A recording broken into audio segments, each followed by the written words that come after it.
Oi, pessoal, bem-vindos a mais uma videoaula da disciplina História do Pensamento Econômico 2, do professor Ricardo Luiz Chaves Feijó, professor associado do Departamento de Economia da Faculdade de Economia, Administração e Contabilidade de Ribeirão Preto, na Universidade de São Paulo. Como sempre, em algum ponto desta videoaula, eu indicarei uma questão, irei enunciar a questão, que deve ser respondida e encaminhada por e-mail no prazo máximo de uma semana. Vamos à videoaula? O objetivo inicial dessa aula é discutir a principal obra de Jevons, pelo menos em teoria econômica, que é esse livro publicado em 1871, intitulado A Teoria da Economia Política. Comentamos bastante sobre esse livro na aula anterior. Vamos aprofundar agora alguns aspectos. Essa teoria ela é uma continuação do artigo de 62 e do artigo de 66. E agora ele aprofunda alguns pontos. Tá? Ele está em linha de continuidade, principalmente com o artigo de 66, o breve exposição de uma teoria matemática da economia política, e aqui ele vai aprofundar alguns pontos. Ok? Muito bem. Então, em analogia com os dois ensaios da década de 60, a teoria da economia política repete alguns passos, alguns procedimentos analíticos e segue a mesma temática dos ensaios. Ok? Novamente, ele cita Bentham, o que mostra a proximidade entre Jevons e Bentham. Bentham, que não é um economista, é um filósofo moral. E Jevons, agora basicamente um economista, mas tinha sido professor de filosofia moral. Nós vamos ir para o capítulo 3 do livro, intitulado A Teoria da Utilidade, em que Jevons propõe desenvolver o que seria os fundamentos da análise das sensações, aplicando algumas ideias de Jeremy Bentham em filosofia moral, no caso do consumo e a questão da utilidade no consumo. Então é uma análise econômica, mas importando algumas coisas da análise de Jeremy Bentham na filosofia moral. Então ele diz: a mercadoria tem um grau de utilidade. É o prazer derivado do consumo dessa mercadoria. O que a gente chamaria de utilidade associada a uma porção dessa mercadoria. É o grau de utilidade. Ele diz que essa utilidade é função apenas da quantidade dessa mercadoria. Tá? Então é o prazer específico no consumo de uma mercadoria e, inicialmente, pode-se pensar essa mercadoria como consumindo individualmente, isoladamente. Então não é o café com leite, é a utilidade do café ou a análise da utilidade do leite, não é a combinação das utilidades da mercadoria, por enquanto. Então ele vê uma mercadoria específica que é consumida, a utilidade da porção dessa mercadoria, que é o grau de utilidade, depende da quantidade dessa mercadoria. Uma outra coisa que ele afirma é que a utilidade de diferentes pessoas não podem ser comparadas, que é algo muito aceito em curso de microeconomia. Então eu não posso comparar a utilidade do José no consumo da mercadoria milho, da unidade de João no consumo da mercadoria milho. São coisas distintas que não podem ser comparadas. Tá? O que eu posso para cada um deles, José ou João, é comparar a utilidade no consumo de milho, com a utilidade no consumo do fubá, no consumo da pipoca. Eu posso fazer comparação interna, comparação do indivíduo com ele mesmo, comparação das diferentes mercadorias que são consumidas pelo mesmo indivíduo. O que não se pode fazer é uma comparação interpessoal dessas utilidades. Ele fala, além do grau de utilidade, ele fala em utilidade marginal, que, como nós vimos, ele chama de grau final de utilidade. Essa é a expressão que ficou mais fixa, mais sedimentada, tá certo? Que ele passa a utilizar. E aí ele formaliza o grau final de utilidade. A utilidade do incremento marginal dividida pelo tamanho desse incremento. Tá? Pode-se, inclusive, pensar em termos de derivada. Se você imaginar que esse incremento da utilidade e da quantidade do consumo for infinitesimal. O que determina o valor? O que determina o valor como sensação subjetiva? O valor como prazer? Basicamente, tá? O valor, ou seja, o prazer, a utilidade marginal, o grau final de utilidade, é utilizado para determinar a proporção em que as mercadorias são trocadas numa situação, digamos assim, final ou de equilíbrio, embora o conceito de equilíbrio não seja totalmente adequado ao esquema de Jevons. Mas tá bom, vamos falar, equilíbrio, né? Então você tem a proporção final em que as mercadorias são trocadas, e o que determina isso, a proporção que efetivamente as mercadorias são trocadas, é a razão entre os graus finais de utilidade, isso nós já vimos. Né? E por outro lado, o modelo de Jevons, o modelo da troca simples, visto na aula anterior, o resultado, a proporção final em que os bens são trocados, depende dos estoques iniciais. E os estoques iniciais, você pode associar isso à escassez das mercadorias, pode associar isso ao trabalho na obtenção das duas mercadorias que compõem os dois estoques e assim por diante.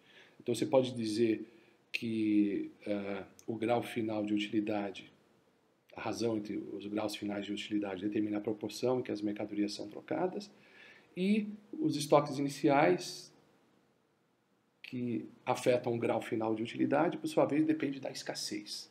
Então, o valor é uma combinação, né, entre a escassez e a razão dos graus finais de utilidade.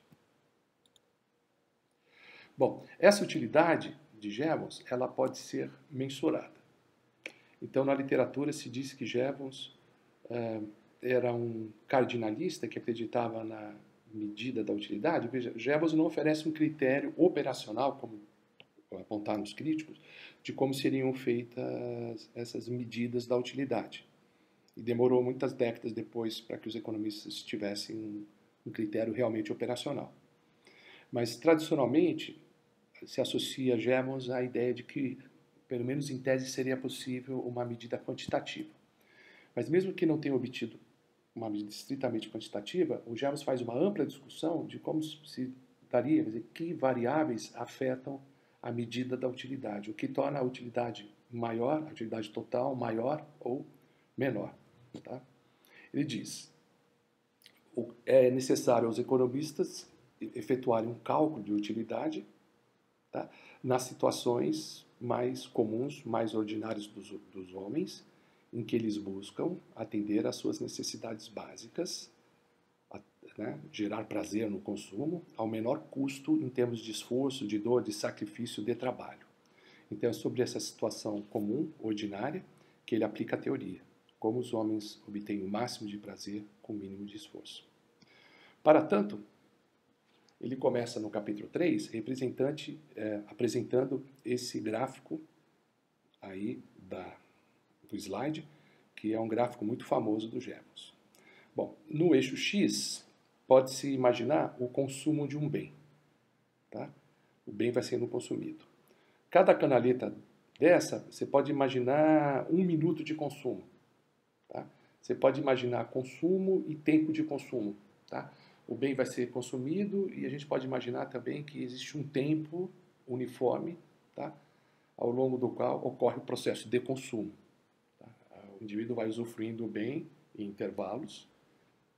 Claro que cada intervalo desse pode ser pensado como, por exemplo, 1 minuto, mas em cada intervalo desse ocorre o consumo de uma quantidade desse bem e a porção de uma porção desse bem, e essa porção é sempre a mesma. Então, vocês observam aí no gráfico, portanto, a canaleta 1, 2, 3, 4, 5, 6, 7 e 8 pode ser imaginada como 8 porções consumidas desse bem, e em cada intervalo desse, em cada canaleta dessa, um intervalo de 1 minuto. Tá? Já no eixo da coordenada, no eixo Y, você pode imaginar a intensidade do prazer nesse consumo. Note que a primeira e a segunda canaleta ela é aberta, né? Ela não tem uma base, ela não tem um platô superior. Né? Por que ela é aberta? Porque ele imagina que o consumo na canaleta 1 e 2 ele é tão importante, tão vital para a preservação da vida, que ele teria uma utilidade infinita, quer dizer, a intensidade da utilidade seria indefinida ou infinita, dada a importância desse consumo. Então, vamos pensar um consumo cuja intensidade do prazer seja limitada. Então, começo pela terceira porção, e essa intensidade é medida pelo segmento de reta MP. E o MP permanece aproximadamente constante nesse intervalo considerado. O intervalo é curto o suficiente para que o prazer se torne constante nesse intervalo. É por isso que é um retângulo, por isso que o platô ele é reto, certo? Então, a área toda, né, dentro dessa terceira canaleta, mede a intensidade do prazer, levando em conta essas duas dimensões, né? A duração, né, ou a porção, do tempo que essa porção do bem é consumida, e a intensidade, que é exatamente a distância vertical. Então vocês percebem que essa área, a área desse retângulo, vai ficando cada vez menor, né? Ou seja, o prazer vai ficando cada vez mais intenso. E isso tem a ver com a utilidade marginal decrescente, o que o Jevons chama de o grau final de utilidade decrescente. Então, essa é a ideia básica do gráfico. Identificar no prazer essas duas dimensões. Depois nós vamos falar em outras dimensões, em outras 5 dimensões. Nós vamos começar com essas duas dimensões, tá? Então seria a quantidade consumida do bem, ou o tempo em que ocorre esse consumo, seria uma primeira dimensão, e a outra dimensão, a intensidade do prazer, tá? Então começa com essas duas dimensões, e note, né, que o prazer começa mais intenso e vai se tornando cada vez menos intenso. A ideia do grau final de utilidade cada vez menor, que nós associamos à primeira lei de Gaussian, que é a lei da utilidade marginal decrescente. Então, o eixo OX representa quantidades de um bem consumido. Aí está dividido em 8 partes, ou 8 porções, que são idênticos acréscimos ao bem a ser consumido. O eixo OY representa a intensidade do prazer produzido pelo consumo. E cada canaleta vertical, ou esse retângulo em pé, representa a utilidade do acréscimo do bem consumido. Tá? Você pode associar o último retângulo desse ao grau final de utilidade. Então a ideia é: cada nova porção contribui para um acréscimo de utilidade cada vez menor. E como eu comentei, as duas primeiras porções teriam uma utilidade indefinida, porque são porções indispensáveis à vida.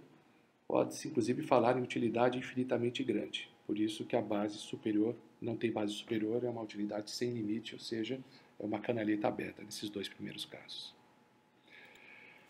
Vamos a um exemplo citado no capítulo 3 da teoria de Jevons, onde Jevons cita o valor do pão, comenta o valor do pão.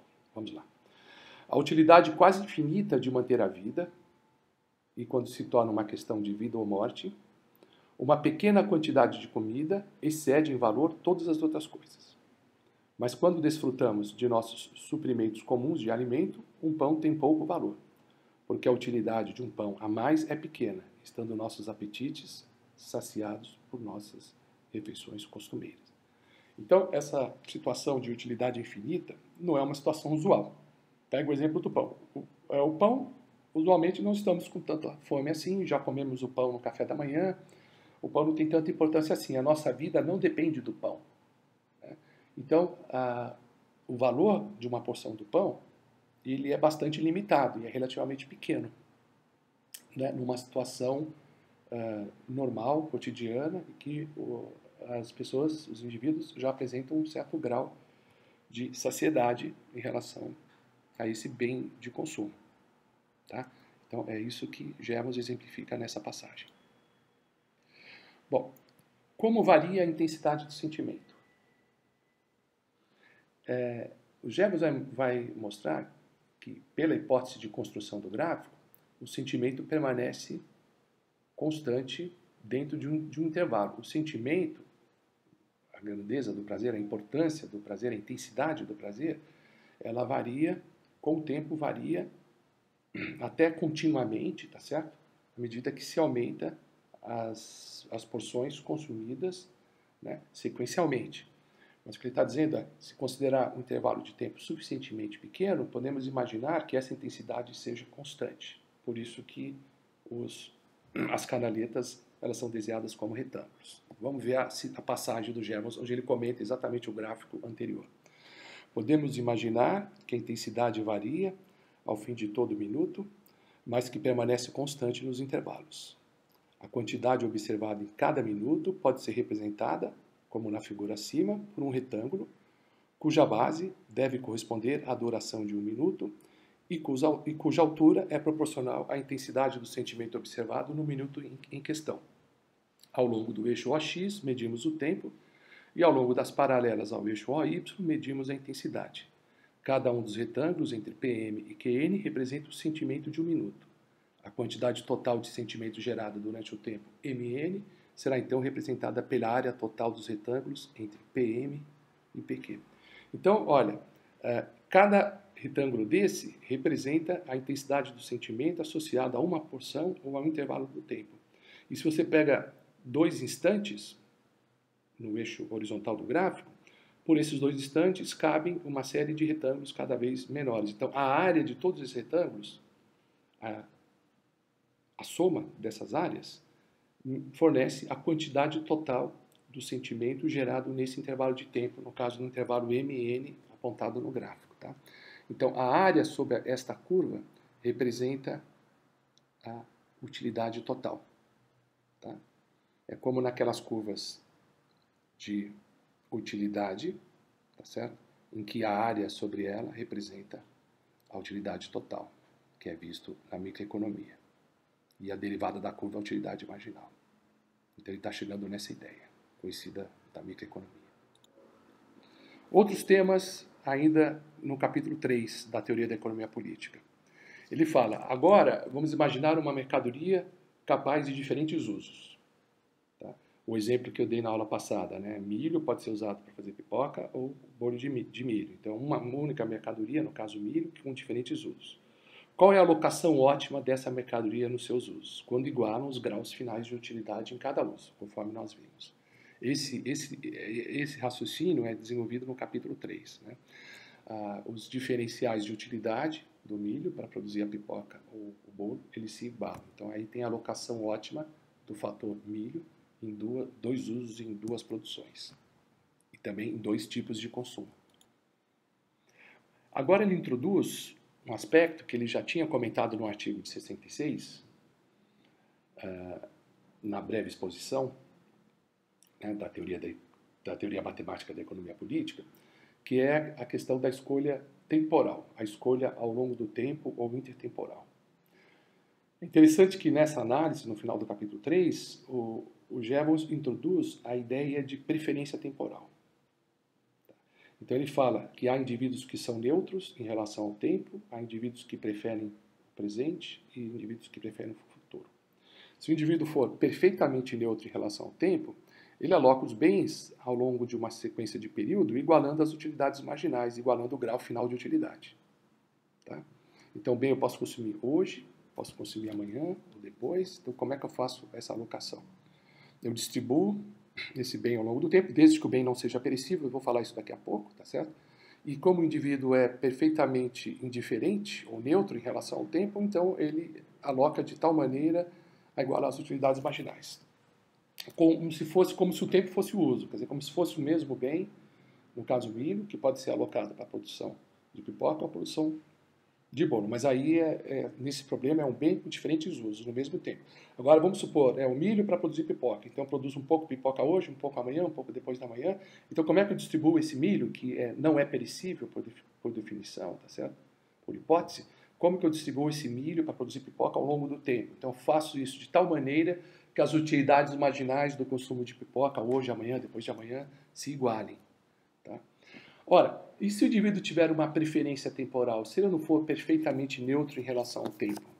Aí o Jevons vai introduzir esses fatores, esses índices, Q1, Q2, Q3, que indica a preferência temporal.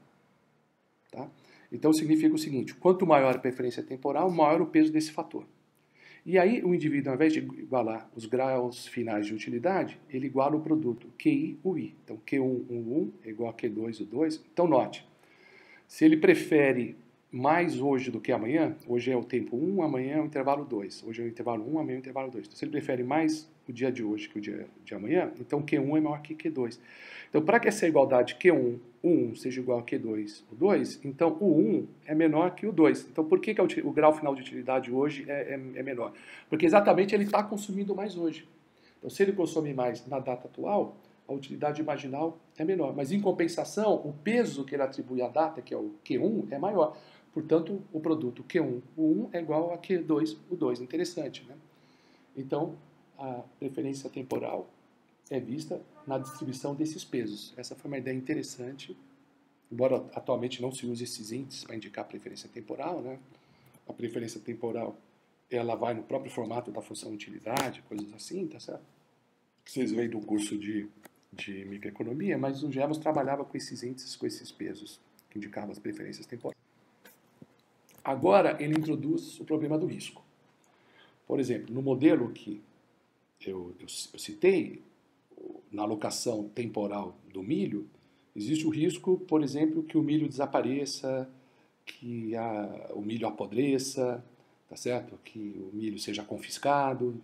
Então, quando se faz o cálculo entre o consumo presente e o consumo futuro sempre envolve um risco maior do que no presente, né? A gente tem mais controle sobre as condições presentes do que as condições futuras, porque existe uma incerteza relacionada ao futuro, né? Então, não adianta, nesse caso, igualar as utilidades marginais, porque as preferências são diferentes e também porque existe um problema de risco. Então, não adianta igualar simplesmente QI ou I, levando em conta as preferências temporais, é necessário um outro fator que tem a ver com risco, tá? E aí o Jevons introduz esse outro fator, que são essas probabilidades P1, P2, P3, etc., PI, PN, que é a probabilidade do bem conservar-se em perfeito estado até a data futura. Tá? Então, se o milho hoje e o milho no futuro tem o mesmo risco, né, e apresenta a mesma qualidade, então o preço que se atribui PI, P1 hoje, e o preço, digamos, P2 para o dia da manhã, acaba sendo o mesmo. Se amanhã tem um risco, tá? Então significa que o preço P2 é maior, tá? E o preço P1 é menor, tá? Porque tem um risco menor. E agora você distribui ao longo do tempo, levando em conta o risco e incerteza. Risco e preferência temporal, tá? Então fica PI, QI, UI é igual a constante ao longo do tempo. P1, Q1, U1 igual a P2, Q2, U2 e assim por diante. Você iguala as utilidades, os graus finais de utilidade, levando em conta também esses dois pesos, PI e QI. Tá? Muito interessante, né? Então ele faz essas considerações usando esses pesos. Muito bem, então esse é o capítulo 3 da Teoria da Economia Política de Jevons. Vamos ao capítulo 4. No capítulo 4, ele desenvolve exatamente a teoria da troca simples que nós vimos na aula anterior. Então, a gente não necessita mais discutir em detalhes essa troca, que já foi bastante explorada anteriormente, tá certo? Vamos ao resultado. Então, na teoria você tem dois indivíduos, dois estoques, e aí ocorre a troca entre eles e entre as duas mercadorias envolvidas. A condição de equilíbrio, vamos chamar assim. A distribuição das duas mercadorias entre os agentes produz o máximo de satisfação, é o equilíbrio maximizador de prazer, satisfação ou utilidade total, para ambos os indivíduos, para cada um deles, e para ambos, tá certo? É a condição em que há uma proporcionalidade entre os graus finais de utilidade e o inverso da razão de troca das mercadorias. É o que nós vimos, né? É a razão entre, para cada indivíduo, né? Para o indivíduo, a razão entre as utilidades marginais, calculada nos estoques finais, no nosso exemplo era trigo e carne. Então, o indivíduo A, após a troca, tem um estoque final de trigo, estoque final de carne, ele calcula o grau final de utilidade do trigo e da carne, a razão entre esses graus finais de utilidade é Y sobre X, que é exatamente a proporção em que as mercadorias são trocadas, tá? É a razão de troca das mercadorias. Y sobre X, ou seja, carne sobre... carne sobre trigo, é a utilidade marginal do trigo, dividido pela utilidade marginal da carne, para cada indivíduo envolvido na troca, nos estoques finais desses dois indivíduos em questão. Então, esse é o resultado final da análise da troca simples, que já discute no capítulo 4. Ele acha que essa condição valeria para todo tipo de mercado. Ele não entra em análise, em consideração, a estrutura de mercado. Então, ele acha que essa é uma espécie de uma equação bastante geral para explicar o fenômeno da troca, independente da estrutura de mercado. Então, isso vale para mercado concorrencial, isso vale para monopólio, isso vale para oligopólio, isso vale para monopólio bilateral, isso vale para concorrência monopolística. Ele não leva em conta a estrutura do mercado. Ele acha que há princípios que valem para todos os mercados, independente da estrutura do mercado, independente do número de compradores e vendedores. Tá? E os críticos dizem que ele fez essa generalização, essa aplicação geral da equação básica de uma maneira um pouco precipitada, tá? Sem levar em conta a estrutura de cada mercado em particular. Ele, que vinha trabalhando só com dois indivíduos, ele comenta a hipótese de ter ao lado dos compradores ou dos vendedores não apenas um indivíduo, mas um conjunto de indivíduos, um agregado de indivíduos. Então ele lança a hipótese de que o comportamento de todos os indivíduos que estão do lado da demanda e de todos que estão do lado da oferta é como se fosse o comportamento de um único indivíduo. Ele chama esse conjunto de indivíduos de trading bodies, tá? Não tem bem uma tradução literal, corpos de troca, são os trading bodies, tá?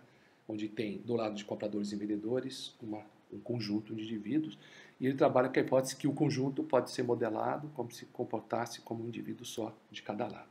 Tá? São os trading bodies. Muito bem, então nós vimos que a análise de Jevons apresenta uma certa limitação. Tá? E essa conclusão a que o Jevons chega não é de ampla aceitação na teoria moderna e acaba não tendo muita aplicação. Tá? Porque exatamente ele não vê a estrutura de cada mercado, cada situação particular. Então, por exemplo, quando vocês trabalham nos modelos de microeconomia, é conhecido, por exemplo, o modelo de monopólio bilateral. Quando você tem um monopólio do lado da oferta, que é o monopólio, e o monopsônio, né, que é o monopólio do lado da demanda. Então, vocês aprendem em cursos de micro que existe uma faixa de determinação de preço, mas que você não pode determinar onde está especificamente, particularmente, o preço de equilíbrio. Então, o preço fica indeterminado dentro dessa faixa. Ok?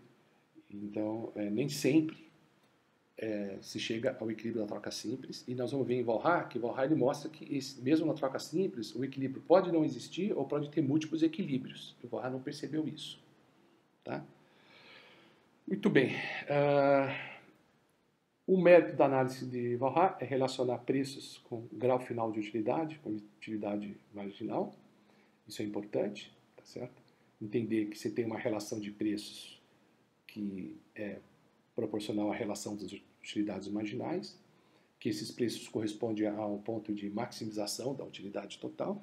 É importante, mas como a gente faz em curso de micro, o próximo passo é derivar curvas de demanda a partir do tratamento das curvas de utilidade. Né? Esse seria um passo necessário, mas que Jevons não dá esse passo. Ele não trabalha com curvas de demanda a partir desses resultados sobre a utilidade. Ao contrário dos outros dois expoentes da revolução marginalista, como Walras e Marshall, que tomam muito cuidado em derivar a partir do problema de maximização as curvas de demanda e a partir das curvas de demanda a determinação do preço de equilíbrio de mercado. Isso não está presente em Jevons, falta um tratamento da demanda a partir da utilidade marginal. Bom, aí tem as críticas que fizeram a equação de Jevons. O que eu quero chamar a atenção é que existe muito mais ideias econômicas do que a expressão algébrica da equação. Tá? Jevons está descrevendo um processo de barganha entre dois atores, num processo de troca, e também a ideia de que as trocas elas vão ocorrendo lentamente, quer dizer, o indivíduo vai testando o mercado em cada situação. Então ele oferece uma pequena porção da sua mercadoria contra uma pequena porção da outra mercadoria e ver se há um ganho de utilidade nessa primeira troca. Então, não é uma única troca. É isso que é importante frisar. Quer dizer, para chegar à condição de equilíbrio, ele vai fazendo uma série de trocas sequencialmente ao longo do tempo. Tá? E a equação ela não explica isso. Né? Você não infere isso da equação. Mas existe o Jevons economista, toda a explicação que ele fornece e a expressão algébrica. Então é importante acompanhar também o raciocínio econômico de Jevons. Tá? Quando chega a fórmula algébrica, de fato, na fórmula em si, como a fórmula representa a condição de equilíbrio, a gente diz que ela é uma fórmula estática, tá? E de um alcance bastante limitado. Tá? Descreve um processo de barganha básico de mercado, mas não dá conta de explicar todas as situações. Tá? E não se pode dizer que o indivíduo sempre melhora de situação na troca do que sem a troca. Quer dizer, aquelas conclusões que a gente aprende em economia do bem-estar, né? O primeiro teorema da economia de bem-estar, que esse equilíbrio, se pensar esse equilíbrio como sendo equilíbrio walrasiano, corresponde ao ótimo de Pareto, todo esse tipo de análise, obviamente, não existia em Jevons, e parece que ele tinha pressuposto, digamos assim, um primeiro teorema da economia do bem-estar, sem ter estudado detalhadamente essa questão. Então, de fato, aparecem algumas lacunas na análise de Jevons, mas que foram preenchidos por outros autores da Revolução Marginalista e também nas décadas seguintes. Tá? Por exemplo, o modelo dinâmico das trocas, mostrando inclusive a possibilidade de equilíbrios múltiplos e analisando a estabilidade ou instabilidade do equilíbrio, isso aparece em Borra. Tá? Então, em Borra tem uma descrição do caminho em direção ao equilíbrio, um tratamento mais dinâmico que não aparece em Jevons, mas que foi aperfeiçoado. Tá? E toda essa discussão de bem-estar vai aparecer a partir da análise de Borra, com Pareto, com os continuadores de Borra, que obviamente fica claro a essa altura que não estava presente isso na análise de Jevons. Então, Jevons, ele foi muito importante, ofereceu um conjunto de ideias bastante original, tá certo? Mas ele não avançou na aplicação e no desenvolvimento dessas ideias. Isso coube aos demais autores, né, ao longo da tradição da economia marginalista. Vamos olhar agora do lado da produção. Né? Então, nós vimos que Jevons tem um outro sentimento fundamental na teoria dele, que é o sentimento de sacrifício, o sentimento de dor. E que esse sentimento tem a ver com o trabalho, tem a ver com a análise da produção, e ele emprega o conceito de produtividade marginal, nessa noção de desutilidade, é desutilidade marginal, o grau final da desutilidade. Ele deve ter usado uma terminologia assim.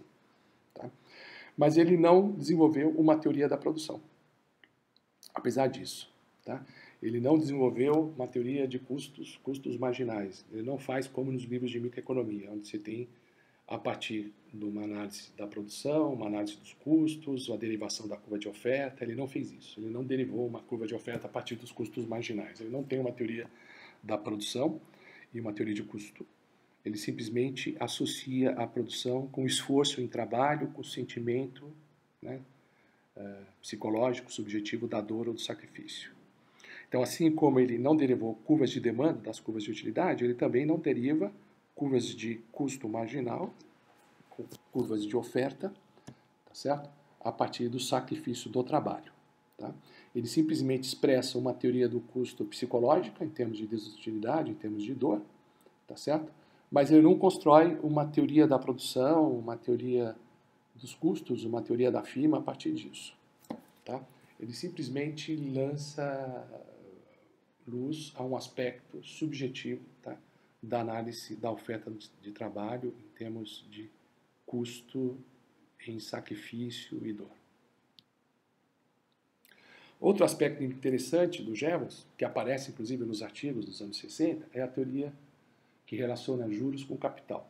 Então, é um pouco forçado dizer que haveria uma teoria do capital de Jevons, tá? Talvez de uma maneira incipiente.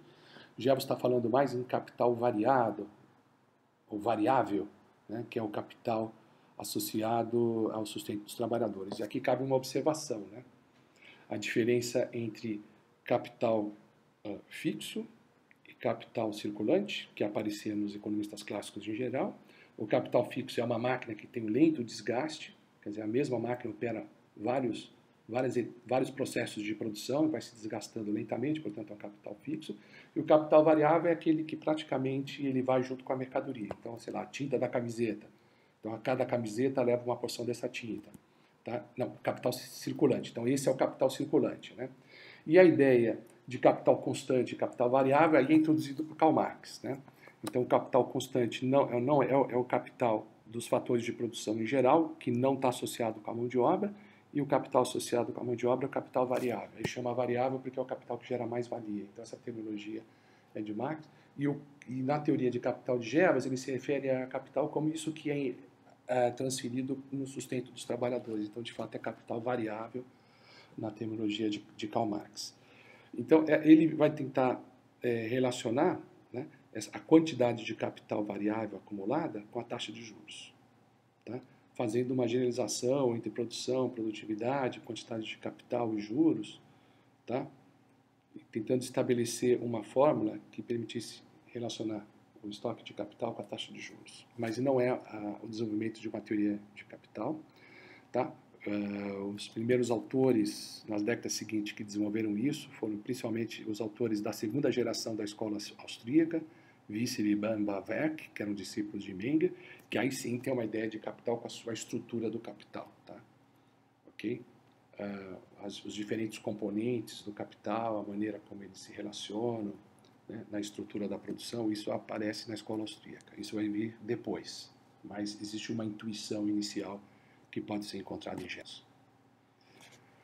Muito bem, agora nós vamos falar do hedonismo com mais detalhes, entrando na segunda parte da aula, mas nesse slide eu quero ditar, tá, a questão da aula, a questão que vai ser usada como avaliação de presença da aula. Então vamos lá. A questão é a seguinte: comente a relação de Jevons com o hedonismo de Jeremy Bentham. Essa é a questão. Nós vamos respondê-la ao longo dessa exposição. Tá? E antes de entrar nessa discussão bastante detalhada do hedonismo e da relação disso com a teoria da utilidade marginal, o subjetivismo de Jevons, antes de entrar nessa exposição, então está aqui a questão. Tá? Então vocês têm um prazo de uma semana para me encaminhar essa questão. Comente a relação de Jevons com o hedonismo de Jeremy Bentham. Ok? Então vamos fazer um comentário bastante detalhado da relação da ideia de utilidade marginal, utilidade, grau de utilidade, grau final de utilidade, essas ideias subjetivistas com a psicologia. Parece que os economistas estão se aproximando da investigação psicológica. Os economistas na Revolução Marginalista estão se preocupando com o estudo das sensações. Eles vão explicar os preços, o fenômeno dos preços, com base em sensações. E essas sensações subjetivas, a gente imagina que seja uma preocupação da psicologia dos psicólogos. Muito bem, como os economistas vão estudar isto? Os economistas que não são psicólogos. Essas sensações, elas seriam diretamente observadas? O economista, ele pode observar essa sensação antes de analisar a troca? A ideia do economista é analisar essa sensação junto com a troca. Tá? Observar, inferir a sensação envolvida a partir da troca. Tá? Então o economista ele não mede ou observa diretamente essas sensações para a partir delas inferir as trocas. Essas sensações elas são inferidas a partir das trocas. É como a preferência revelada, por exemplo. Né? Se o indivíduo prefere a mercadoria A à mercadoria B, ele vai revelar isso exatamente quando ele escolhe a mercadoria A numa simulação de troca, ou numa situação concreta de troca. Então, você infere a partir do comportamento. Tá? E não tenta explicar o comportamento a partir de uma medida direta dessas sensações. Tá? É sempre observando, mesmo quando o pessoal lá de Markovitch, da escolha com incerteza, quantifica operacionalmente, mede realmente a utilidade cardinal, eles fazem isso a partir da escolha, né? Escolha de jogos que envolve risco, escolha de loterias. Né? Então, sempre observando as escolhas individuais para inferir as sensações. Esse é o método dos economistas. Vamos ver esta passagem que aparece na teoria de Jevons. Admito que dificilmente possamos criar o conceito de uma unidade de prazer ou sofrimento de forma que a expressão numérica de quantidades de sentimento pareça estar fora de questão. Os prazeres, em suma, são por hora da maneira que a mente os estima, de forma que não podemos fazer uma escolha ou manifestar o desejo em qualquer sentido sem indicar desse modo um excesso de prazer em alguma direção. Então, o prazer ele é inferido a partir da observação das escolhas. Tá? Não há a expressão numérica das quantidades do prazer obtida diretamente, por algum método operacional direto. O que o economista faz, diz Jevons, é observar as trocas e dizer, olha, se o indivíduo apontou nessa direção, preferiu determinado bem em relação a outro, é porque ele está dizendo que tem mais prazer nesse bem do que no outro bem. Ele aponta o excesso de prazer na própria escolha. Tá?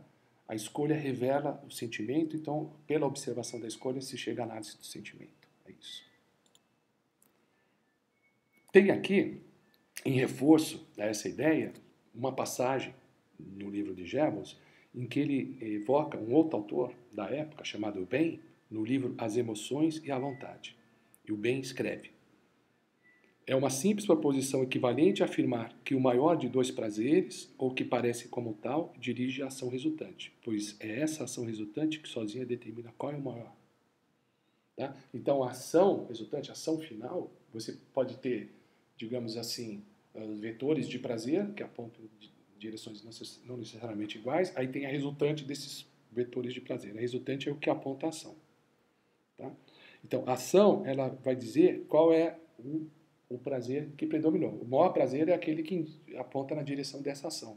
E ele agiu dessa forma exatamente porque esse prazer, indicando essa direção, foi predominante. Tá? Dirigiu efetivamente a ação resultante, porque foi o maior prazer.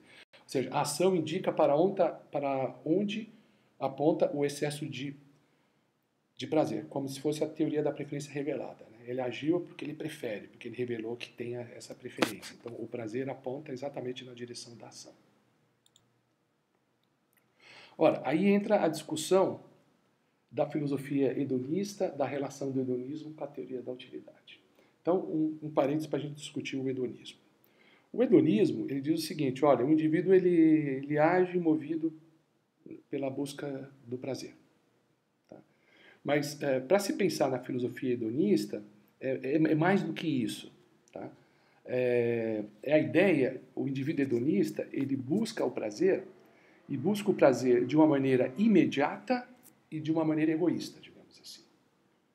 O hedonista ele não é capaz de fazer um cálculo e distribuir o prazer ao longo da vida. Por quê? Porque ele é míope. Ele não enxerga a situação futura, ele despreza o futuro. O hedonista ele quer maximizar o prazer hoje. É o prazer de curto prazo. Tá?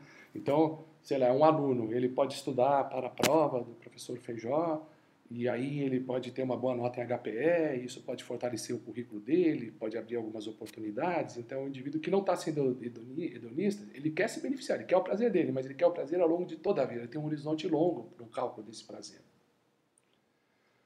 Tá? O hedonista, em geral, ele olha o prazer de curto prazo. Ah, então eu vou para a festa, vou para a balada hoje porque eu vou me divertir. Que se dane a prova de história do pensamento econômico, porque eu quero alegria agora. Né? Então, isso é um tipo de hedonismo. E outra coisa, o hedonismo, normalmente, ele é um indivíduo egoísta. Ele olha o prazer dele e não imagina que isso possa gerar certo desconforto, certa angústia para outros indivíduos. Ele olha só para ele mesmo. Tá? Essas são as características do hedonismo numa descrição quase que caricata do hedonismo. Tá? Então, será que a teoria da utilidade é uma teoria hedonista? Porque se é uma teoria que está dizendo, olha, eu vou ver o comportamento econômico imaginando que o homem é uma criatura que busca o prazer, essencialmente. Então, a hipótese é o homem é hedonista. Bom, aí é uma questão seguinte. Pega, por exemplo, Jevons. Jevons diz que o critério ético para examinar se a ação... pega Jeremy Bentham, o filósofo moral. Né? O filósofo moral Bentham diz que o critério ético para analisar se uma ação é boa ou má é ver se essa ação produz o máximo de felicidade. Então, olha, é o prazer, é a felicidade, que é o conceito mais filosófico de prazer. Né? Então, o máximo de felicidade. Então, aparentemente, essa ação é hedonista. E muitas vezes se diz que Jevons é hedonista, né? Porque o critério ético dele é a maximização da felicidade. Mas ele não preenche todos esses requisitos dessa descrição caricata de hedonismo, porque o Bentham, ele está dizendo, referindo a Bentham, o Bentham ele está dizendo o seguinte, olha, o indivíduo ele olha as consequências ao longo do tempo dessa ação, porque ela pode produzir felicidade hoje e infelicidade amanhã. É como a felicidade do drogado. Ele pode ter alguma felicidade, se é que eu posso chamar isso de felicidade, que é um conceito mais filosófico, com o uso da droga hoje, depois ele vai ter infelicidade porque ele vai ter um dano sério na saúde dele. Então é uma felicidade que não é pura. Nós vamos ver depois essa análise de Bentham mais detalhada. É uma felicidade que produz depois infelicidade. E outra coisa, o Bentham ele fala da importância de ter o máximo de felicidade para o maior número de pessoas. Ele não olha só a felicidade do próprio indivíduo que age. Então, Jevons é hedonista, ou melhor, Bentham é hedonista apenas nesse sentido mais amplo, não o hedonismo caricato. Se você pensar no hedonismo caricato, ele não é hedonista. Mas como o critério ético dele é felicidade, um indivíduo busca a felicidade, para ele e para os outros também, mas não deixa de ser um critério de felicidade, então a gente associa Bentham com o hedonismo, e como Jevons seguiu muita coisa da filosofia moral de Bentham, então muitas vezes se diz, não, o Jevons é hedonista, então se discute isso. Eu quero aprofundar essa relação de Jevons com o hedonismo. Tá? Então há um debate de natureza ética com essa ideia da utilidade, de maximização de utilidade. Hoje não tem mais entre os economistas, mas na época teve, e a posição dos economistas ela foi justificada, foi vencedora, por isso que não tem mais esse debate. Eu vou explicar por que não se debate mais isso. Tá? Pelo menos no campo da economia, talvez ainda no campo da filosofia. Tá? Então, o Bentham, na obra de filosofia moral dele, que ainda é uma obra do século anterior, é do século XVIII, nem é do fim do século XVIII, nem é do século XIX, ele fala, olha, o sistema ético necessita de alguns axiomas, de alguns princípios, para que ele funcione, e o princípio que dá coesão ao meu sistema ético é a busca da felicidade, podemos chamar de um princípio da utilidade na filosofia moral. Ok?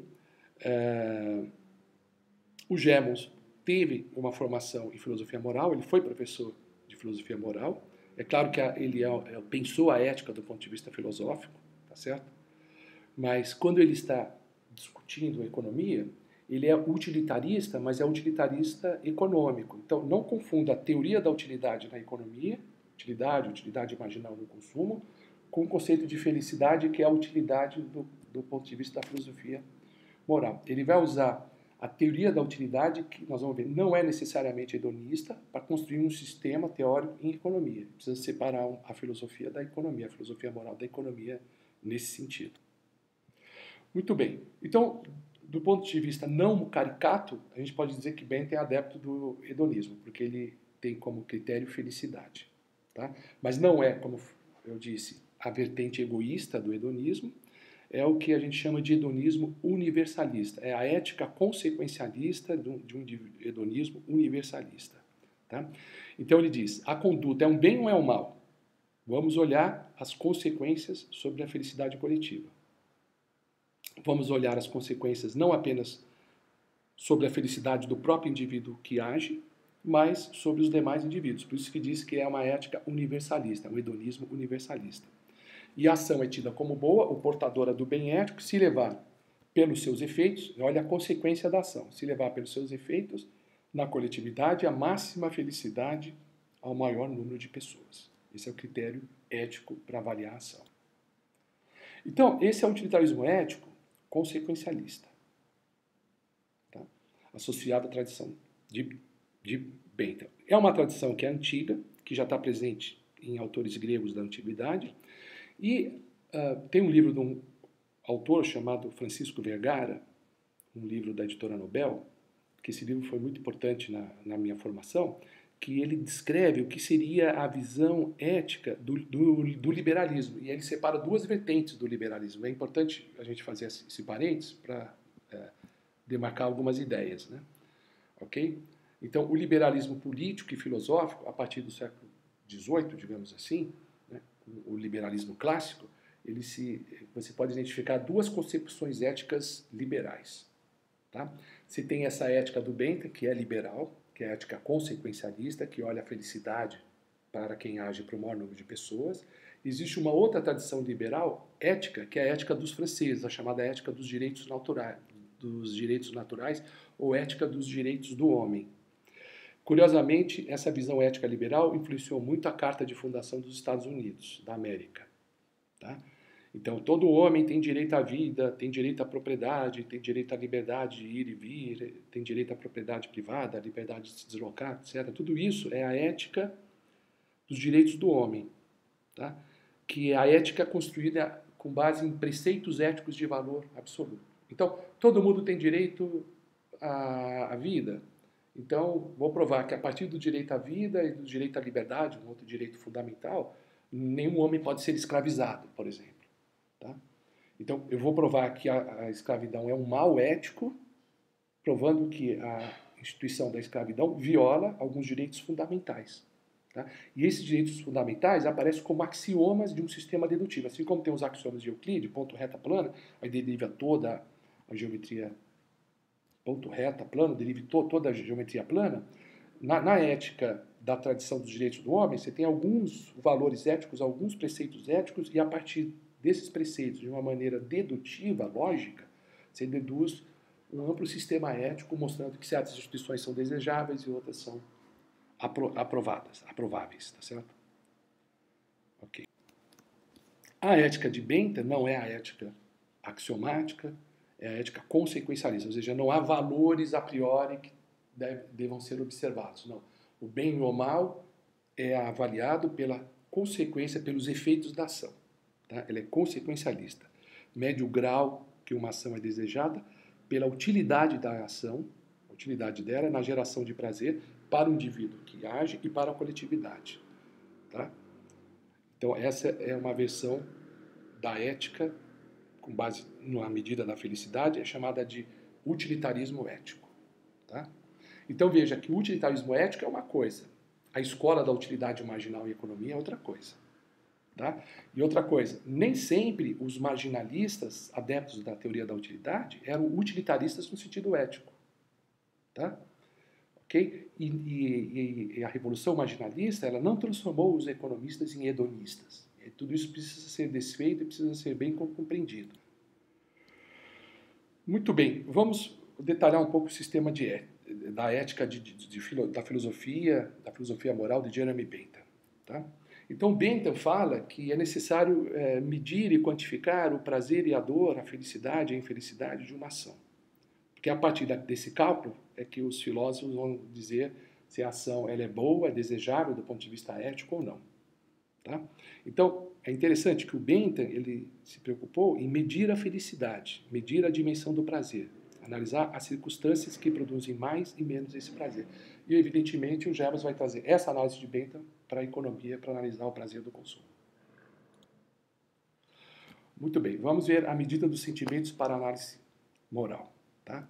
Então, isso é aplicado não no prazer do consumo, não para explicar preços relativos das coisas na troca, dos bens na troca, era para resolver questões do problema do bem e do mal, questões de filosofia moral. Tá? Então, nesse sentido, quer dizer, toda essa mecânica da felicidade apresentada por Bentham foi estudada, foi empregada por Jevons na análise das trocas. Tá? É nesse sentido que ainda há um hedonismo em Jevons. Se você associar Bentham com o hedonismo, e isso levou Bentham à ética da felicidade e toda uma análise do mecanismo de criação da felicidade, uma tentativa de medir essa felicidade, tá certo? A partir da identificação de algumas dimensões dela. E o Jevons utilizou essa análise de Bentham no campo da economia. Então, nesse sentido, você pode dizer que há um hedonismo em Jevons também, né? Porque ele tem essa mecânica dos sentimentos, essa análise dos sentimentos, com base nessa mecânica, que ele traz, que ele importa para a economia. O Jevons, ele repete Bentham. No capítulo 2 da teoria da economia política, da principal obra de Jevons, intitulado A Teoria do Prazer e do Sofrimento, ele praticamente reproduz a análise que o Bentham tinha feito na teoria moral. Ele fala das famosas 7 dimensões do sentimento, e aqui nesse capítulo ele separa, isso já estava em Bentham, né? Então ele vai aplicar para a economia 7 dimensões e diz, olha, para a economia o mais importante são as 4 primeiras dimensões, intensidade, duração, certeza e proximidade. E tem outras 3 dimensões, e ele fala isso, olha, que interessa mais para a análise da filosofia moral do que para a economia. Essas 3 outras dimensões são fecundidade, pureza e amplitude. Vamos comentar rapidamente essas 7 dimensões. Intensidade e duração já aparecia naquele gráfico, né? Intensidade é a medida do prazer, né? O prazer quanto maior, mais intenso é. Então, intensidade é a contundência do prazer, né? Se às vezes ser grande, ser pequeno, moderado, então é a intensidade do prazer. O prazer pode ser mais intenso ou menos intenso. Duração seria o tempo em que o prazer é sentido, que está relacionado com unidades que são consumidas, né? A certeza é o seguinte, a certeza imagina que eu tenho um bem que seria um ingresso para o show da Madonna. Né? Então, eu sei que daqui a uma semana eu vou poder assistir esse show ao vivo. Eu vou lá no, sei lá, no estádio do Palmeiras, no Allianz Parque, e lá vai ter o show da Madonna. Então, eu tenho a certeza que eu teria acesso a esse show. Mas talvez eu não tenha um ingresso. Talvez eu vá participar de uma loteria, onde o ingresso será sorteado. Compre nas Casas Buri e aí haverá... Casas Buri nem existe mais, eu estou citando para não fazer merchandising para as empresas atuais. Compre nas Casas Buri, coisa de cara antigo. Compre nas Casas Buri e haverá um sorteio de um ingresso para o show da Madonna daqui a uma semana. Então, o prazer, a alegria, não é a mesma que se eu tivesse o ingresso em mãos, porque aí existe uma incerteza, porque envolve um sorteio. Então, o maior ou menor grau de certeza, quer dizer, a probabilidade envolvida no caso, afeta o prazer. Interessante isso, né? E tem a proximidade. Então, se eu já tenho o ingresso para o show da Madonna, então o meu prazer hoje não é tão grande quanto será quando eu estiver lá no estádio assistindo o show, né? E talvez o meu prazer no dia anterior, na hora anterior do show, seja maior do que agora. Então, a proximidade do ato gerador de prazer, porque o que vai gerar prazer efetivamente é o show da Madonna, mas o ingresso vai me antecipando uma parte desse prazer. Interessante isso, né? Então, ele olha a variável proximidade, como isso afeta a grandeza total do prazer envolvido. Então, os economistas têm que trabalhar também com risco e também com proximidade. Interessante isso, né? As outras três dimensões, pureza, as três dimensões finais, fecundidade, pureza e amplitude, essa é mais da análise da filosofia moral mesmo. A fecundidade é assim, o prazer fecundo é o prazer que gera mais prazeres. Então, o indivíduo gosta de correr na rua. Então, ele sabe que se ele correr na rua, de uma maneira moderada, obviamente, controlada, etc., ele pode ter uma melhoria na saúde dele, pode melhorar a capacidade cardiovascular, etc. Então, é um prazer fecundo. Né? Já o prazer do drogado, como citei, é um prazer que não é fecundo, porque não vai gerar novos prazeres. Né? Além disso, o prazer do corredor de rua talvez seja um prazer puro, porque é um prazer que só gera prazer. Né? Isso supondo que ele sente prazer em correr na rua. Né? Quando o cara está acostumado em correr na rua, ele começa a sentir prazer em fazer isso. No começo, o cansaço, né? A pessoa não sente tanto prazer. Suponha que ele sinta prazer nessa atividade. Isso é um prazer puro, porque ele só vai gerar consequências boas ao longo do tempo. Né? E o prazer do drogado é um prazer impuro, porque o prazer, se é que ele tem algum prazer hoje, vai se transformar em sofrimento no futuro. E também tem a amplitude. A amplitude é o número de pessoas afetadas por esse sentimento. Tá? Então, o pianista, ele está tocando piano, ele tem prazer, mas ele é amplo porque está gerando prazer para toda uma plateia. Tem 1000 pessoas assistindo a apresentação e está todo mundo gerando prazer. Então, é um prazer que tem muita amplitude. Interessante isso, né? Então, o Benta analisa as famosas 7 dimensões do prazer. O Jevons cita isso no capítulo 2 do livro dele, e ele destaca para a economia as 4 primeiras dimensões: intensidade, duração, certeza e proximidade. Então, esse é o primeiro grupo, né? São as dimensões que afetam a ação do indivíduo, que interessa para a economia, e principalmente as 2 dimensões que ele já analisou, que é a intensidade e duração, que seriam as mais relevantes na avaliação da grandeza total do prazer. São essas 4 dimensões, intensidade, duração, certeza e proximidade, que são relevantes para a análise econômica, e as outras teriam uma importância maior para a investigação ética. Então, partindo desse mecanismo que já aparecia em Bentham, que Jevons traz para a análise econômica, tá certo?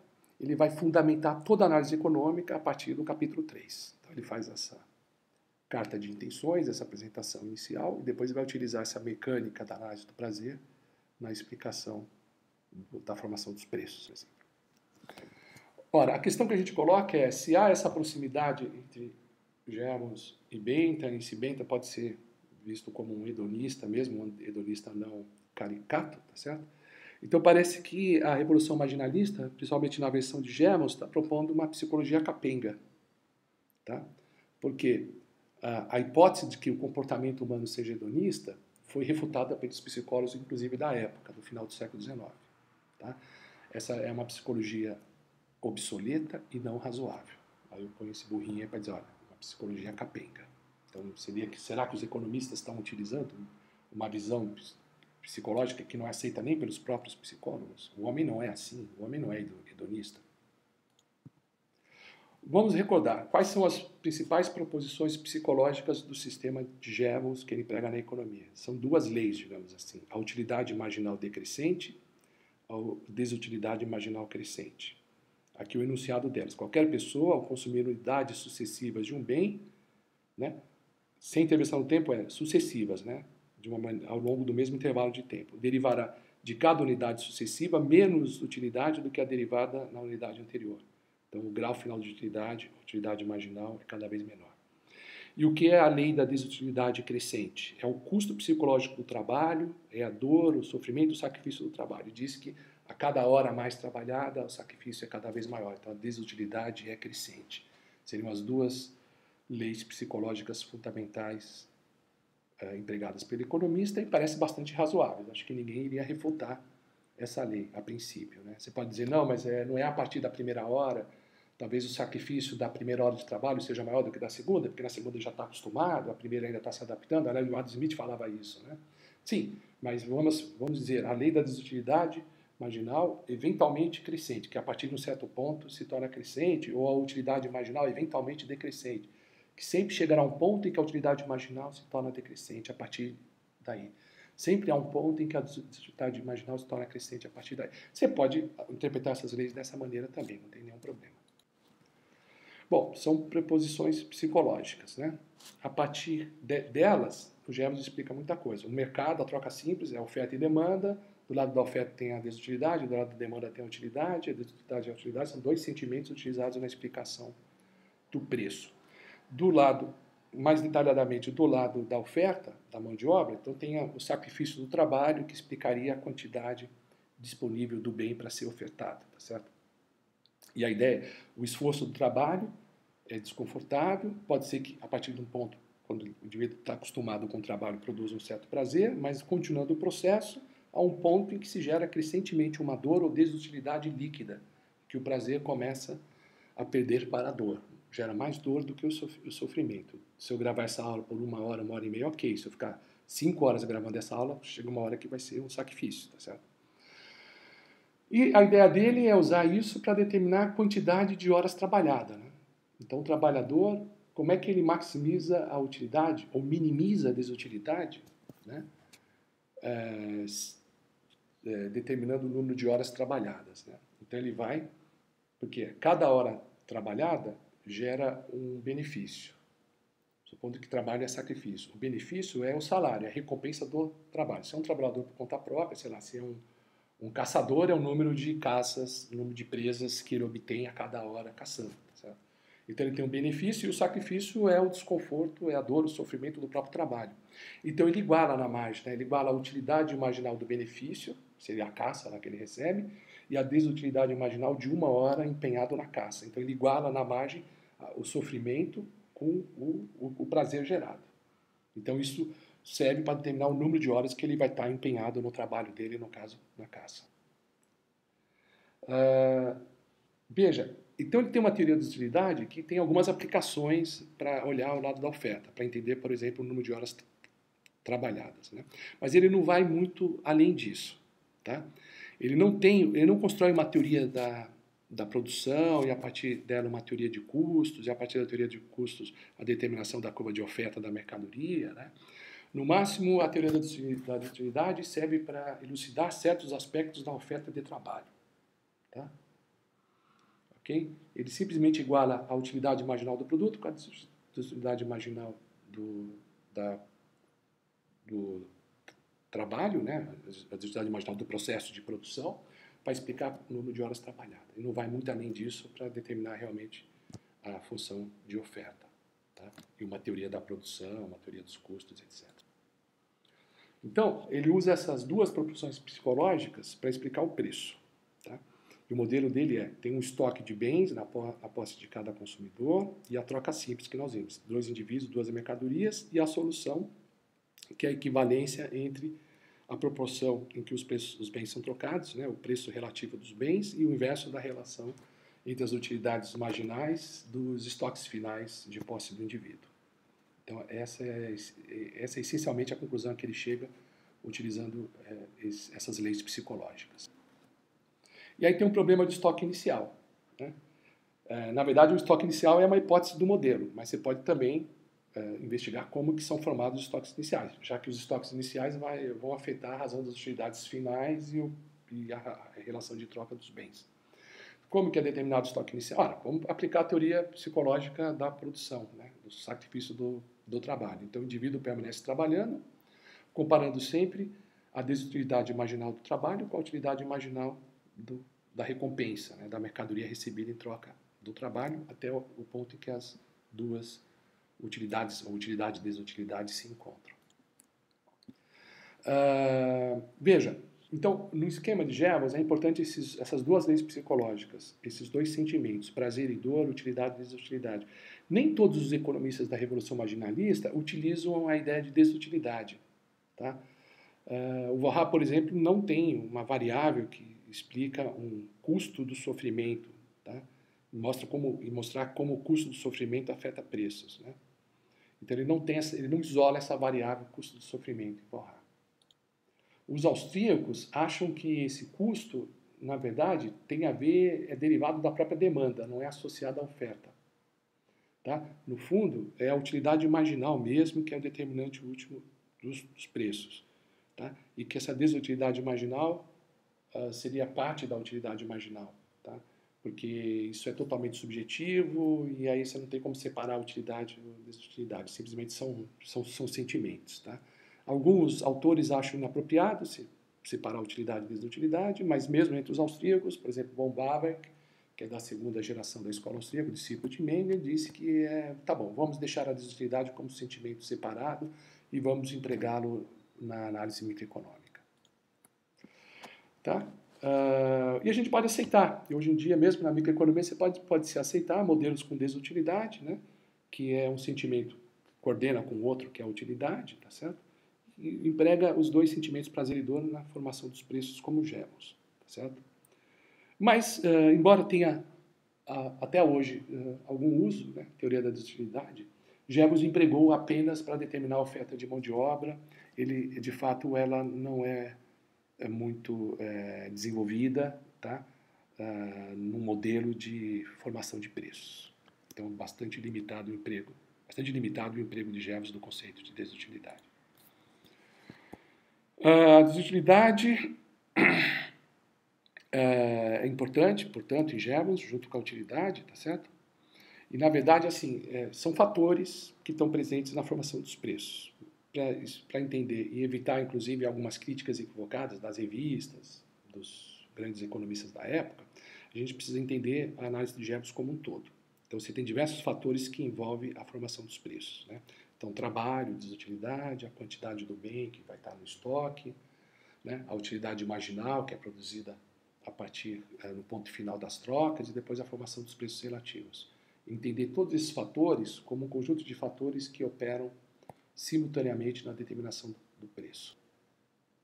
Veja o que o Jevons escreve, que é o chamado trenzinho de Jevons, que é para dizer que talvez não seja o grau final de utilidade só que determina o valor. Olha só a passagem de Jevons, no final da obra dele, né? Para que não haja erro possível, vou expô-las num quadro a seguir. O custo de produção determina a oferta determina o grau final de utilidade, o grau final de utilidade determina o valor. Tá? Então parece que o ponto de partida aí é custo de produção, né?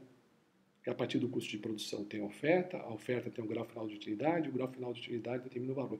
A partir disso, autores como o Vorra, como Alfred Marshall vão dizer, tá vendo? São os clássicos. Os clássicos dizem que é o custo de produção em trabalho que determina o valor. O Jevons está dizendo, determina a oferta determina o grau final de utilidade, o grau final de utilidade determina o valor. Então isso é uma tentativa de mostrar que Jevons é consistente com a economia clássica de John Stuart Mill, por exemplo. Na verdade, não. Né? Veja, quando ele fala em custo de produção determina oferta, primeiro que esse custo de produção é o custo psicológico. Né? Não é o custo em termos de trabalho incorporado, objetivo, como os clássicos pensavam, é o custo psicológico. Né? Então, o aspecto psicológico. Então, começa com a psicologia, depois passa para a psicologia e chega no valor. Né? A psicologia do sacrifício do trabalho, que vai determinar os estoques que vai determinar outra variável psicológica que é o prazer do consumo, o grau final da utilidade, e aí determina o valor. Interessante isso, né? E talvez não seja uma causalidade, né? Vai de um sentimento para outro sentimento, do sentimento para um estoque, do estoque para outro sentimento. Talvez não haja essa relação de causalidade unidirecional tão estrita assim na análise de Jevons. Bom, o trabalho, esse custo de produção, como eu disse, é medido em sentimentos, né? Não são custos reais, não é número de horas trabalhadas, tá? É esforço psicológico, é a quantidade de dor desprendida no esforço. Então já é uma diferença importante em relação aos clássicos. Bom, então a teoria clássica do valor é diferente, tá? Ok? Os clássicos não vão explicar preços com base na razão entre as utilidades marginais. A utilidade marginal nem é um conceito dos clássicos, tá certo? O Jevons faz isso, mas o Jevons reconhece que a razão das utilidades marginais, que é o resultado do processo de troca, depende das condições da troca. Tá? Ok? A razão das utilidades marginais, que vai determinar a proporção final em que os bens são trocados, depende dos estoques iniciais, que depende do custo psicológico de produção, digamos assim, entre outras coisas também. Né? Então, quando no capítulo 1 da teoria que nós vimos na aula passada, Jevons diz o valor depende completamente da utilidade, mas é desse esquema. Inclusive, a utilidade aí é desutilidade também, né? Que ele olha uma série de situações, não necessariamente uma causalidade temporal estrita, tá certo?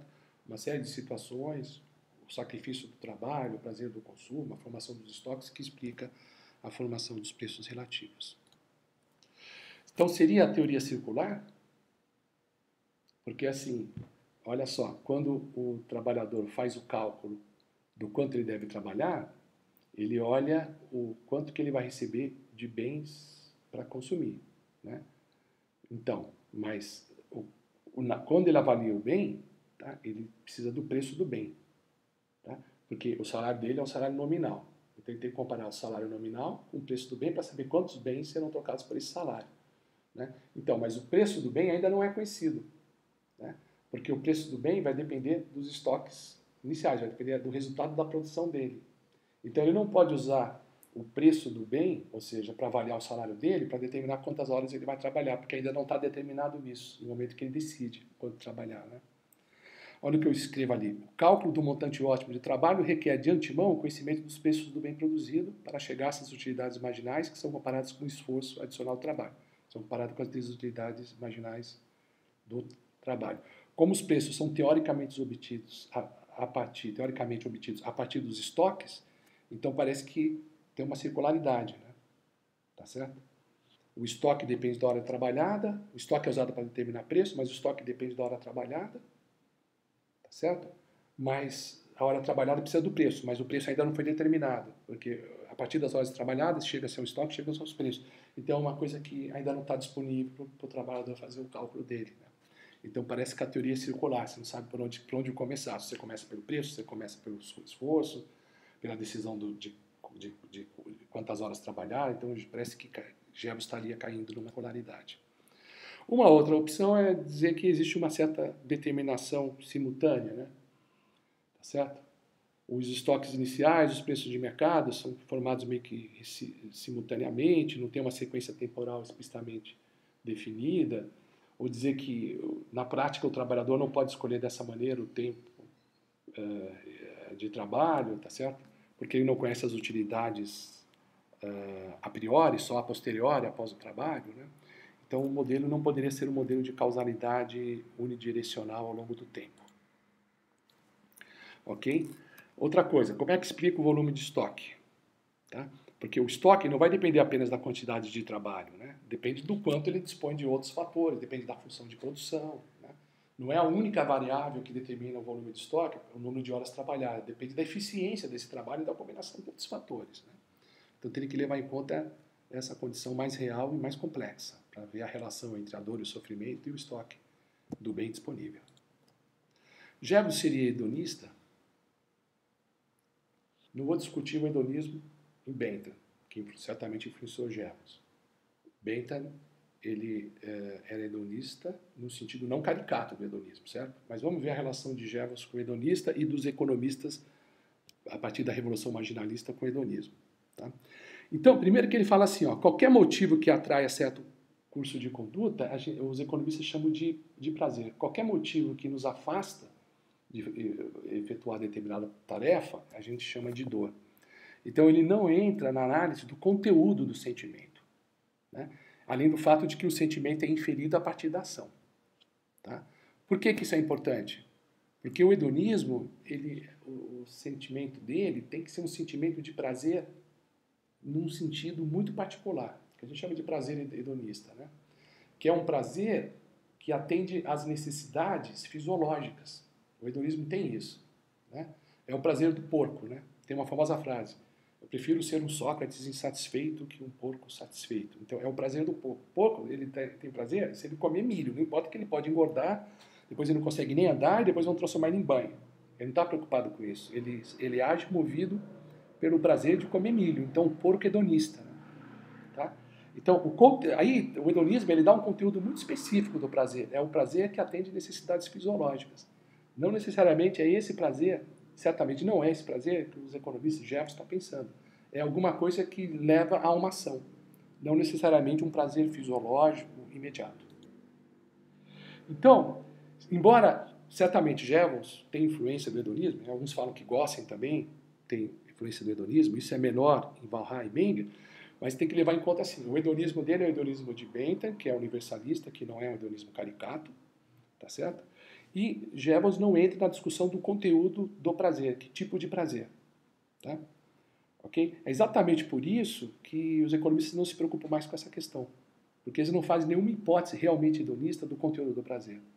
O prazer pode ser qualquer coisa, que a gente chama de desejo, né? Então, desejo, na verdade, é o que os economistas estão modelando, e não o prazer. Ainda bem, né? Porque o hedonismo mesmo, como psicologia, como eu falei, foi totalmente desacreditada pelos avanços da psicologia do século XIX. Os psicólogos perceberam que não existe o homem econômico, né? Não existe um agente estilizado que possui uma escala mental de preferências estáveis, consistente, calcula racionalmente a estratégia de maximização das satisfações, empregando técnicas marginalistas, que não existiria na prática esse tipo de homem, e de fato não existe. Né? Se Menger, por exemplo, depois vai falar no processo de economização, tentar entender algumas propriedades universais do homem na vida econômica, é mais uma descrição estritamente lógica do que uma observação empírica. Nós vamos ver isso na parte de Menger. Tá? Olha só, o economista americano John Maurice Clark, que é filho, né, do famoso John Bates Clark, que é considerado inclusive um dos caras da Revolução Marginalista, se você vê a vertente americana da Revolução Marginalista, ele vai, pensando na obra do pai, pensando nos marginalistas, ele vai dizer, olha, dada a pesquisa psicológica da época, o comportamento humano não pode ser racional como o meu pai e os economistas imaginam. Pelo contrário, frequentemente ele é impossível, instintivo, inconsciente, instável. Eu não entendo, diz o Clark, né? Porque os economistas, meu pai, esses economistas ingleses, possuem essa, aí a tradução é minha, paixão irracional pelo cálculo racional desapaixonado. Legal essa frase, né? Paixão irracional pelo cálculo racional desapaixonado. Porque eles são tão apaixonados pelo cálculo racional, pelo cálculo frio? Por que eles são irracionalmente apaixonados pela hipótese de que o agente econômico efetua um cálculo frio? Já que essa não é a posição dos psicólogos da época. Por exemplo, Charles Peirce, William James, John Dewey, né, os grandes behavioristas da época. Né? Qual é a conclusão que eles chegaram do comportamento humano? É ativo, é dinâmico, é empreendedor? Não é simplesmente um comportamento frio e irracional maximizador. Tá? Então, esse subjetivismo da Revolução Marginalista parece que não é científico, porque a própria psicologia mostra que o comportamento humano tem aspectos não muito estáveis, tá certo? Não muito racionais, digamos assim, tá certo? Não muito calculistas, tá certo? Mas, por outro lado, não quer dizer que não haja outros aspectos que sejam objetivos e mensuráveis. Porque os próprios psicólogos vão medir alguma coisa, tá certo? Mas não com base num subjetivismo hedonista. Tá? Não com base apenas na introspecção, como as leis gerais de Jevons, que seriam puramente introspectivo.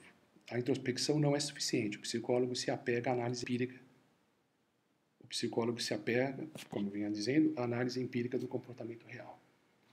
Tá? Não, talvez não a teoria econômica que os economistas oferecem para entender o comportamento do consumidor.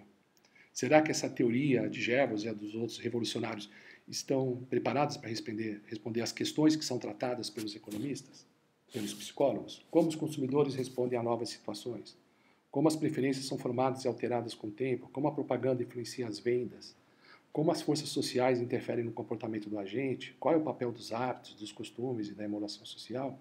Parece que Jevons não responde essa pergunta na análise dele.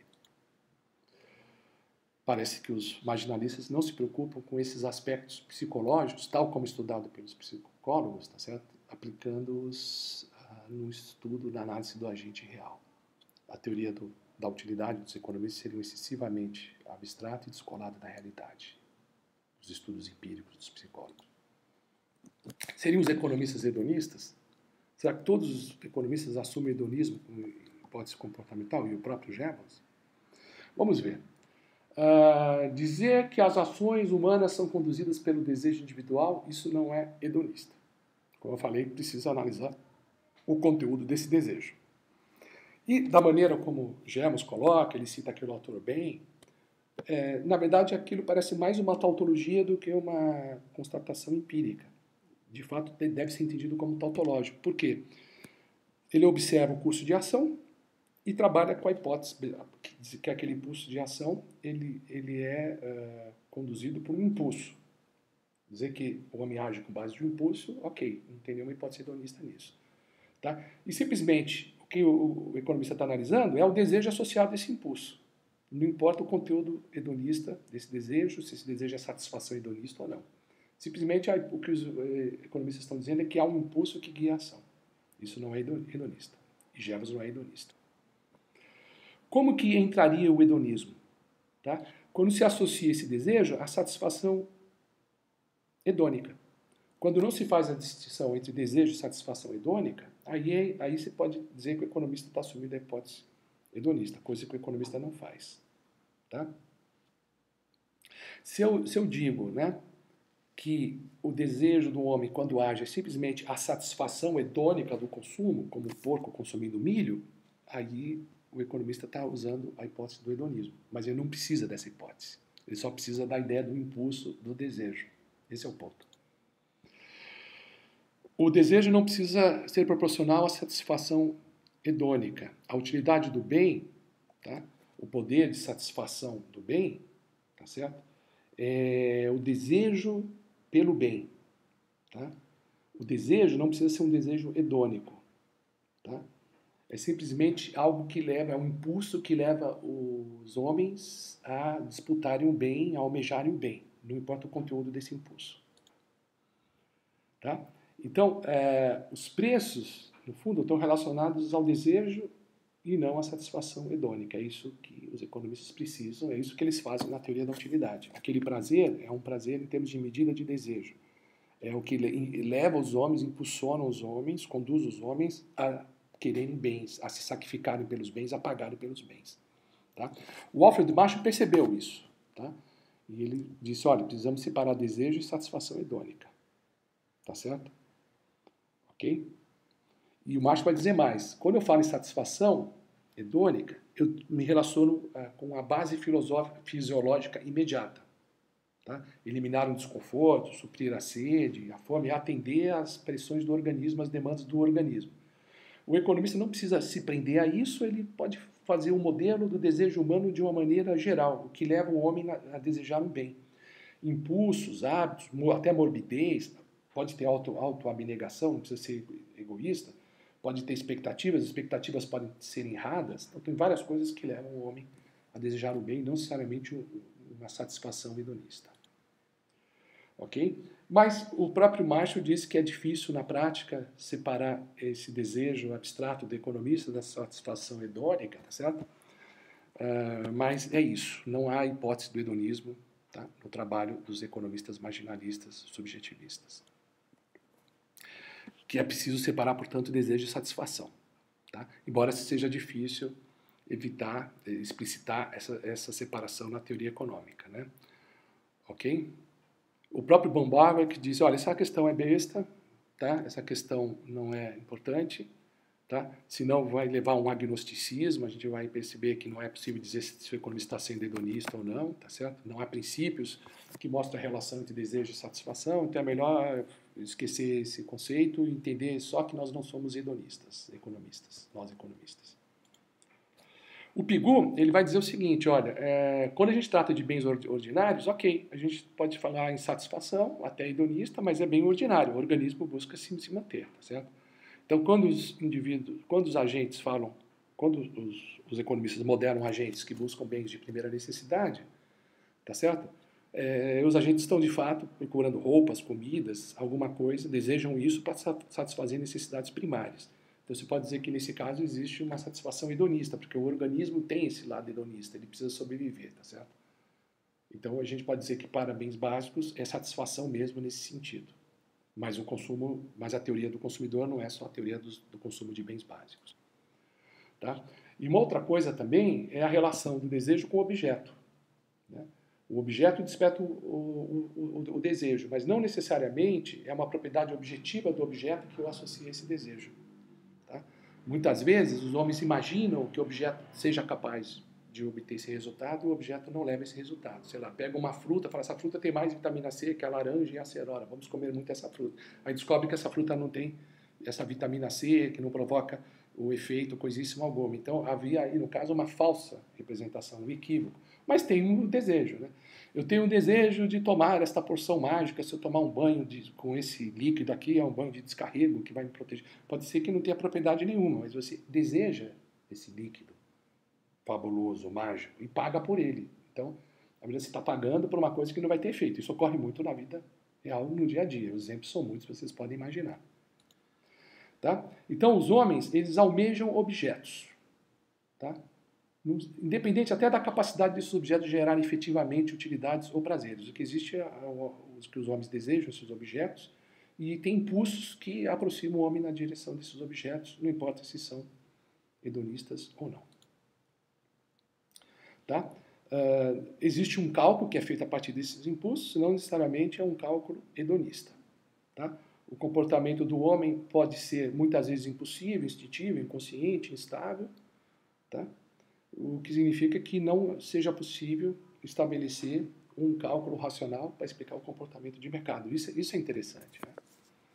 Não precisa essa hipótese aplicada estritamente, tá? Para que se possa moderar o homem. Tá? Porque por trás dessa instabilidade existem alguns princípios até de natureza lógica, tá certo? Que os economistas teóricos eles descobrem, eles aplicam e explicam bastante bem a realidade. Tá? Então a tentativa, como por exemplo do Veblen, né, tão destacado em outros cursos de História do Pensamento Econômico, que no fundo é um economista, não confunda Max Weber com o Veblen, economista institucionalista americano, que no fundo é um economista fracassado. O programa de pesquisa dele, que tentou aproximar a economia dessa psicologia real, que critica o hedonismo, que critica o homem racional, o homem econômico, acabou não funcionando. Tá? Foi um fracasso, como eu digo aí, como eu escrevo aí nesse slide. Tá? Então, o que o economista precisa é uma teoria do desejo, tá certo? A partir do impulso, do desejo, se pode determinar perfeitamente a teoria da demanda, tá certo? Por outro lado, o economista explica, né, os sentimentos a partir da observação. Tá? Então, não é, embora seja inferido da curva seja necessário para explicar a curva da demanda é uma situação de maximização de desejo. Né? Tá certo? Primeiro você determina a condição da segunda lei de Gauss, para a partir daí derivar a curva de demanda, mas as utilidades que aparecem ali, tá? Elas são explicadas, né, de uma maneira a partir da ação do indivíduo, né, de uma maneira que não é independentemente da observação das situações de mercado, tá? O que gera uma certa circularidade, mas que na verdade não é circularidade, simplesmente é coisa de determinação simultânea. Tá? O que os economistas precisam é uma lei dos desejos decrescentes, basicamente isso. Não necessita de uma lei hedonista, utilidade marginal hedonista decrescente. Simplesmente desejos decrescentes é o conteúdo fundamental da primeira da lei de Gauss, aplicada tanto no consumo como na desutilidade marginal do trabalho. Tá? E é mais uma ideia de que o valor explica o valor, tá? Num processo simultâneo, tá certo? Não precisa ter uma sequência, determinar o sentimento, determinar o valor, tá certo? E, de fato, não há uma direção causal bem determinada, ok? É melhor pensar em relações simultâneas, como faz Walras explicitamente, né? Você tem um conjunto de variáveis, a configuração entre essas variáveis no equilíbrio, que isso para Walras é explícito. Embora os economistas austríacos critiquem a não causalidade, eles falam muito da importância de causalidade, tá? Isso nós vamos ver na análise detalhada de Menger, tá certo? O economista precisa mais do que identificar os critérios lógicos, racionais que explicam a troca, tá certo? O Hayek, que é da terceira geração, da quarta geração da escola austríaca, vai dizer, olha, não é apenas uma lógica pura da escolha que os economistas devem fazer. E os economistas devem voltar a certos aspectos, digamos, empíricos. Mas isso nós vamos ver depois. É uma sofisticação dessa análise que vai acontecer nas décadas seguintes. Ok? Por exemplo, os artigos do Hayek nos anos 30, o Economics and Knowledge, o Economia e Desenvolvimento, que poderemos falar mais a respeito disso numa outra aula. Ok?